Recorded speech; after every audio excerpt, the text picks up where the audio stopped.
शेडवी फाट्याजवळ वॅगनर कारचा भीषण अपघात. जुना मुंबई पुणे राष्ट्रीय महामार्गावर सकाळी घटना. 4 जण जखमी, जीवितहानी टळली. जुना मुंबई पुणे राष्ट्रीय महामार्ग क्रमांक 4 वर शेडवी फाटा येथे मंगळवारी सकाळी 5:30च्या सुमारास वॅगनर कारचा अपघात झाला. या अपघातात कारमधील 4 जण जखमी झाले असून सुदैवाने कोणतीही जीवितहानी झाली नाही.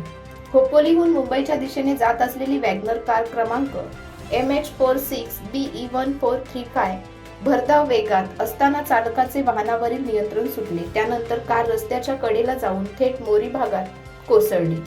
त्यामुळे हा अपघात घडला. अपघाताचा मोठा आवाज झाल्याने परिसरात एकच खळबळ उडाली. अपघातात जखमी झालेल्यांना तातडीने मदतीसाठी जाकोटिया हॉस्पिटल येथे उपचारासाठी दाखल करण्यात आले. जखमींची प्रकृती स्थिर असल्याची माहिती प्राथमिक मिळाली आहे.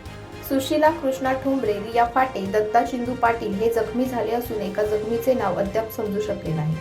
दरम्यान घटनेची माहिती मिळताच स्थानिक नागरिकांनी मदतीसाठी धाव घेतली. वाहतूक काही काळ विस्कळीत झाली होती. या अपघाताचा पुढील तपास संबंधित यंत्रणांकडून सुरू आहे.